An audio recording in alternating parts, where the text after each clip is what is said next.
सिंधी और सिंधी समाज की पहचान। चैप्टर 11। ब्राह्मण वंश 41 ई से 712 ई। राय वंश के अंतिम राजा रायसाहसी थे। उन्होंने महान राजवंश के शासक के रूप में अपने देश पर शासन करने का प्रयास किया। उसके शासनकाल में प्रजा सुखी और समृद्ध थी। उन्होंने सभी पीड़ितों के साथ न्याय किया। उन्होंने जबरन श्रम को समाप्त कर दिया और घोषणा की कि जो किसान अपनी उपज का कुछ हिस्सा कर के रूप में चुकाने में असमर्थ है, उन्हें इसके बदले में सरकारी परियोजनाओं में काम करने की अनुमति दी जा सकती है। उन्होंने यह भी आदेश जारी किया कि यदि आवश्यक हो तो करों को किश्तों में एकत्र किया जा सकता है। यह उनकी प्रजा के प्रति उनकी करुणा को दर्शाता है, खासकर उस समय के शासकों के क्रूर व्यवहार के विपरीत। राय सहसी के शासनकाल में उसका मुख्यमंत्री एक व्यक्ति बुद्धिमान था। वे बड़े विद्वान थे। एक दिन एक युवक उसके पास आया, जिसने अपने सुखद व्यवहार और बुद्धिमत्ता से उसे बहुत प्रभावित किया। बुद्धिमान के पास पत्र याचिका आदि लिखने में उसकी सहायता के लिए एक सहायक था, जिसका नाम राम था। एक दिन राम किसी कारण से दरबार में नहीं आ सका और उस युवक को, जो पहले से हाजिर था, राजा के दरबार में राम की जगह अत्यावश्यक काम सौंपा गया। युवक का नाम चाच था। उनकी उपस्थिति और कार्य ने राजा को बहुत प्रभावित किया और धीरे धीरे वे शाही दरबार में सत्ता की सीढ़ियां चढ़ते गए। जैसे जैसे दरबार में उनका महत्व बढ़ता गया, वैसे वैसे जनता के बीच उनकी लोकप्रियता बढ़ती गई। आखिरकार उसने राजा का विश्वास इस हद तक हासिल कर लिया कि उसने शाही महल में भी आसानी से प्रवेश कर लिया। शाही महल की एक यात्रा के दौरान उन्होंने रानी सोहन देवी के साथ मुलाकात की। उनके अच्छे रूप और अच्छे व्यवहार ने रानी को प्रभावित किया, जो अंततः भावुक प्रेम प्रसंग में बदल गया। ऐसा माना जाता है कि शुरू में चाच रानी के प्रस्ताव का जवाब देने से हिचक रहा था, लेकिन रानी की दृढ़ता विशेष रूप से तब फलीभूत हुई जब उन्होंने इस तथ्य के कारण असहायता का हवाला देते हुए कहा कि राजा गंभीर रूप से बीमार है, उनकी कोई संतान नहीं है और उन्हें राजा के रिश्तेदारों के हाथों मृत्यु का डर है। ऐसा कहा जाता है कि राजा बीमार बिस्तर पर लेटे थे। सोहन देवी ने राजा के हाथ से शाही मुहर, अंगूठी को हटा दिया और राजा ने आदेश दिया कि शाही मुहर को चच को तब तक सौंप दिया जाए जब तक कि वह ठीक न हो जाए। कुछ समय बाद राजा की मृत्यु हो गई।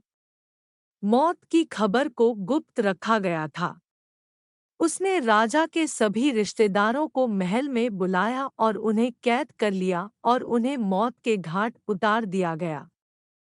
अन्य दरबारियों को बुलाया गया, चाच को राजा घोषित कर दिया गया और सभी दरबारियों को पुरस्कृत किया गया। यह भी उल्लेख है कि उसने दरबारियों से कहा था कि जो कोई भी दिवंगत राजा के कैद रिश्तेदार को मार डालेगा, वह उसकी संपत्ति का वारिस होगा। बाद के इतिहासकारों का मत है कि यह सब चचनामा में वर्णन को मसाला देने के लिए एक गढ़ी हुई कहानी है। आखिरकार चच ने रानी सोहन देवी से शादी कर ली। इस प्रकार राय वंश का अंत हुआ और ब्राह्मण वंश की शुरुआत हुई। चाच प्रसिद्ध पुजारी शैलज के पुत्र थे। चाच अपने दरबारियों को खुश रखने के लिए बहुत उदार थे। राय साहसी का एक संबंध चित्तौड़ के शासक के पास गया और उसके वंश के मुखिया की मृत्यु का बदला लेने के लिए सैनिकों को लाया। चाच ने उसी व्यक्ति बुद्धिमन को अपने मुख्यमंत्री के रूप में बनाए रखा था। चाच के लिए यह पहली चुनौती थी। रक्तपात से बचने के लिए यह निर्णय लिया गया कि मामले को चच और राणा महाराज के बीच द्वंद्व युद्ध द्वारा तय किया जाना चाहिए। द्वंद्व के नियम निर्धारित किए गए थे और यह निर्धारित किया गया था कि दोनों विरोधी अपने पैरों पर लड़ेंगे।